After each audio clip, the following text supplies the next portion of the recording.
ನೋಡಿ, ಕೇವಲ ಬೆಂಗಳೂರಿನಲ್ಲಿ ಮಾತ್ರ ಅಲ್ಲ, ಕೋಲಾರದಲ್ಲೂ ಕೂಡ KPSC ವಿರುದ್ಧ ಪರೀಕ್ಷಾರ್ಥಿಗಳು ಆಕ್ರೋಶವನ್ನು ವ್ಯಕ್ತಪಡಿಸಿದ್ದಾರೆ.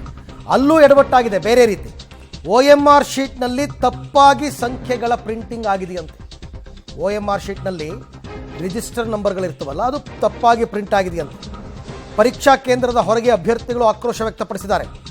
2-3 ಬಾರಿ ಪರೀಕ್ಷೆ ಮುಂದೂಡಿದ್ರು ಮತ್ತೆ ಇದೇ ಎಡವಟ್ಟ. ಪ್ರಶ್ನೆ ಪತ್ರಿಕೆ ಸಂಖ್ಯೆನೇ ಬೇರೆ, OMRನಲ್ಲಿರೋ ರಿಜಿಸ್ಟರ್ ನಂಬರೇ ಬೇರೆ. ಸಾಮಾನ್ಯವಾಗಿ ಒಂದು ಬಂಡಲ್ ಕೊಡ್ತಾರೆ ಪರೀಕ್ಷಾರ್ಥಿಗೆ, ಅದರಲ್ಲಿ ಕ್ವೆಶ್ಚನ್ ಪೇಪರ್ ಮತ್ತು OMR ಶೀಟ್ ಎರಡರಲ್ಲೂ ರಿಜಿಸ್ಟ್ರೇಷನ್ ನಂಬರ್ ಇರುತ್ತೆ, ಸೇಮ್ ಇರಬೇಕು. ಇಲ್ಲಿ ಇಲ್ವಂತೆ. ಹಾಗಾಗಿ ಬೇರೆ ಬೇರೆ ರಿಜಿಸ್ಟರ್ ನಂಬರ್ನಲ್ಲಿ ಎಕ್ಸಾಮ್ ಬರೆದಿದ್ದಾರೆ ಪರೀಕ್ಷಾರ್ಥಿಗಳು.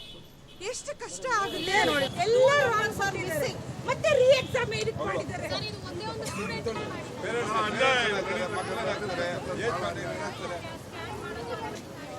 ಸದಾ ಒಂದಲ್ಲ ಒಂದು ವಿವಾದಗಳಿಂದಲೇ ಗುರಿಯಾಗಿರುವಂಥ KPSC ಎಕ್ಸಾಮ್ ಕೂಡ ಇವತ್ತು ಕೂಡ ಸಾಕಷ್ಟು ವಿವಾದಕ್ಕೆ ಗುರಿಯಾಗಿದೆ ಅಂತಲೇ ಹೇಳ್ಬೋದು. ಯಾಕಂದರೆ ಇವತ್ತು KPSC ಎಕ್ಸಾಮ್ಗೆ ಸಂಬಂಧದಿಂದ ಒಂದು ಎಕ್ಸಾಮ್ ಪರೀಕ್ಷೆ ಕೂಡ ಇವತ್ತು ಇತ್ತು.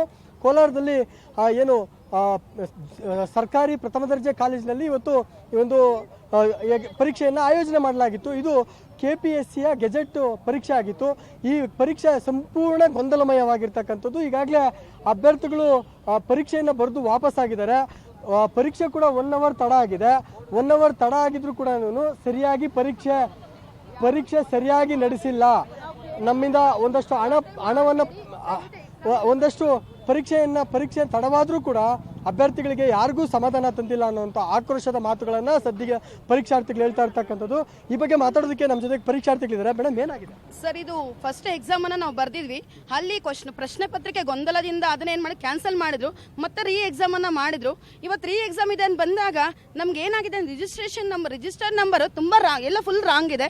ಮತ್ತೆ ಒಳಗಡೆ ಕೂತ್ಕೊಂಡಾಗ ಅಲ್ಲೂ ಸಹ ಏನಾಗಿದೆ ಅಂದರೆ ನಮಗೆ OMR ಶೀಟ್ ಒಂದು ಇದು ಕೊಟ್ಟಿರ್ತಾರೆ, ಅಲ್ಲೂ ಸಹ ನೋಡ್ತಾ ಹೋದ್ವಿ, ಅಲ್ಲೂ ಸಂಪೂರ್ಣವಾಗಿ ವಿಫಲ ಆಗಿದೆ. ಮತ್ತೆ ಅವ್ರು ಮಿಸ್ ಮ್ಯಾಚ್ ಆಗಿದೆ. ಅವ್ರನ್ನ ಕೇಳಕ್ಕೆ ಹೋದಾಗ ನಾವು ಏನು ಸರ್ ಈ ಥರ ಆಗಿದೆ ಅಂದರೆ ನಮಗೆ ಇನ್ನೊಬ್ರು ಅಧಿಕಾರಿಗಳು ಬರ್ತಾರೆ, ದಯವಿಟ್ಟು ಹೊರಗಡೆ ಹೋಗಿ ಗಲಾಟೆ ಮಾಡೋದು ಬೇಡ, ನಮಗೆ KPSC ಇಂದ ನಮಗೆ ಆರ್ಡರ್ ಬಂದಿದೆ, ದಯವಿಟ್ಟು ನೀವೇನು ಮಾಡಿ ಮ್ಯಾನ್ಯಲಾಗಿ ಬರ್ಕೊಡಿ ಅಂದ್ಬಿಟ್ಟು ಏನು ಮಾಡ್ತಾ ಹೋಗ್ತಾರೆ ಈ ಥರ. ಇಲ್ಲ ನಿಮ್ಗೆ ಇಷ್ಟ ಇಲ್ಲ ಅಂದರೆ ಎಕ್ಸಾಮ್ ಕಷ್ಟ ಆದರೆ ಹೋಗಿ, ದಯವಿಟ್ಟು ಗಲಾಟೆ ಮಾಡಬೇಡಿ ಅಂದ್ಬಿಟ್ಟು ಏನು ಮಾಡ್ತಾ ಹೋಗ್ತಾರೆ, ನಮಗೆ ಒಂಥರ ಧಮಕಿ ಹಾಕ್ತಾ ಹೋಗ್ತಾರೆ. ಇದು ಬಾರ್ ಕೋಡಿಂಗ್ ಆಗಿರ್ಬೇಕು ಫಸ್ಟೇ. ಈ bar coding plus registration number ಎರಡು ಮ್ಯಾಚ್ ಆಗಬೇಕು. ಬಟ್ KPSC ಏನ್ ಮಾಡಿದೆ, ಈ 3 ನಂಬರ್ಸ್ಗೆ ಈ 4 ನಂಬರ್ಸ್ ಮಧ್ಯೆ ಇರೋ 2 ನಂಬರ್ಸ್ಗೆ ಮಿಸ್ ಮಾಡಿದೆ. ಆ ಮಿಸ್ ಮಾಡಿರೋ ನಂಬರ್ಸ್ ನಾವೇ ಬರಿಬೇಕು ಅಂತ ಹೇಳ್ತಾ ಇದೆ. ಹೀಗ್ ಮಾಡಿದ್ರೆ ನಮ್ಮ ರಿಸಲ್ಟ್ ಏನಾಗುತ್ತೆ ಅಂದ್ರೆ ಈ OMR ಶೀಟ್ ಕಟ್ ಮಾಡಿ ಸ್ಕ್ಯಾನಿಂಗ್ ಹೋಗುತ್ತೆ. ಈ ಸ್ಕ್ಯಾನಿಂಗ್ ಹೋಗೋದು ಈ ನಂಬರ್ಗೂ ಇದಕ್ಕೂ ಮ್ಯಾಚ್ ಆಗಲ್ಲ, ರಿಸಲ್ಟ್ ಬೇರೆ ಆಗುತ್ತೆ. ಏನ್ ಗೊತ್ತಾ, ಈ ಆಲ್ ಟಿಕೆಟ್ ಅಲ್ಲಿ OMR ಇರುತ್ತಾ, ಈ OMR ನಂಬರು ಈ ನಂಬರು ಮ್ಯಾಚ್ ಮಾಡಬೇಕಿತ್ತು ನಮ್ಗೆ, ಅವರು ಅದೊಂದು ಮಾಡಿಲ್ಲ. ಟೋಟಲಿ ಏನಾಗಿದೆ ಅಂತಂದ್ರೆ ನಾವು ಬೇರೆಯವ್ರ ಎಕ್ಸಾಮ್ ಬರ್ದಾಗಿದೆ. ಯಾಕೆಂತಂದ್ರೆ ರಿಜಿಸ್ಟರ್ ನಂಬರ್ ನಮ್ಗೆ ಮ್ಯಾಚ್ ಆಗೋ ತರ ಇಲ್ಲ, ರಿಜಿಸ್ಟರ್ ನಂಬರ್ ನಮಗೆ ಮ್ಯಾಚ್ ಆಗೋ ತರ ಇಲ್ಲ, ನಮ್ಮ ರಿಜಿಸ್ಟರ್ ನಂಬರ್ಗೆ ಮ್ಯಾಚ್ ಆಗ್ತಿಲ್ಲ. ಸೊ ಹಾಗಾಗಿ ನಾವು ಬೇರೆಯವ್ರ OMR ಅಲ್ಲಿ ಬರ್ದಿರೋ ತರ ಆಗಿದೆ, ಬೇರೆಯವ್ರ ಎಕ್ಸಾಮ್ ಬರ್ದಿರೋ ತರ ಆಗಿದೆ, ನಮ್ಮ ಎಕ್ಸಾಮ್ ನ ಯಾರೋ ಬೇರೆಯವ್ರು ಬರ್ದಿರೋ ತರ ಆಗಿದೆ. AC ಸರ್ ಏನ್ ಹೇಳ್ತಾರೆ ಅಂದ್ರೆ, ಎಕ್ಸಾಮ್ ಹಿಂಗ್ ಮಾಡಿದ್ರೆ ಹೇಗೆ ಅಂದ್ರೆ ನಾವು ರೀ ಎಕ್ಸಾಮ್ ಕೊಡಲ್ಲ. ಎಕ್ಸಾಮ್ ಬರೀರಿ, ಟೈಮ್ ವೇಸ್ಟ್ ಮಾಡ್ಕೋಬೇಡಿ, ಟೈಮ್ ವೇಸ್ಟ್ ಮಾಡ್ಕೊಂಡು ಇಷ್ಟ ಇದ್ರೆ ಎಕ್ಸಾಮ್ ಬರೀರಿಲ್ಲ ಹೋಗಿ ಅಂತ ಹೇಳ್ತಾರೆ. ಸರ್ ಹೆಂಗ್ ಬರಿಬೇಕು? ನಮ್ಗೆ ಏಜ್ ಎಲ್ಲ ಜಾಸ್ತಿ ಆಗಿದೆ ಸರ್, ಏಜ್ ಜಾಸ್ತಿ ಆಗ್ತಾ ಹೋಗ್ತಿದೆ, ದಿನ ಕಡಿಮೆ ಆಗಲ್ಲ ಸರ್. ಇದ್ದಾರೆ ನೋಡಿ, ನಮ್ ಕರೆಕ್ಟ್ ರಿಜಿಸ್ಟರ್ ನಂಬರ್ ಬರ್ದು ಮತ್ತೆ ವರ್ಜನ್ ಕೋಡ್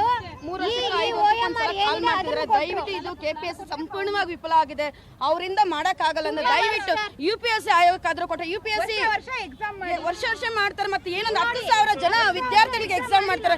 ತುಂಬಾ ನಾವು ಬರ್ತಿದ್ವಿ ಅಚ್ಚುಕಟ್ಟಾಗಿ ಮಾಡ್ತಿದ್ದಾರೆ. ಇವ್ರಿಗೆ ಯೋಗ್ಯತೆ ಇಲ್ಲ ಅಂದ್ರೆ ದಯವಿಟ್ಟು KPSC ಅವರು ನಮ್ಮ ಬೇರೆ ಇದಕ್ಕೆ ಕೊಡಿ, UPSC ತರ ಮಾಡ್ತಾ ಹೋಗಿ. ಇದಿಷ್ಟು ಪರೀಕ್ಷಾರ್ಥಿಗಳು ಹೇಳುವಂತ ಮಾತು. ಕ್ಯಾಮರಾಮನ್ ಮದನ್ ಜೊತೆ ರವಿ, ಪಬ್ಲಿಕ್ TV, ಕೋಲಾರ.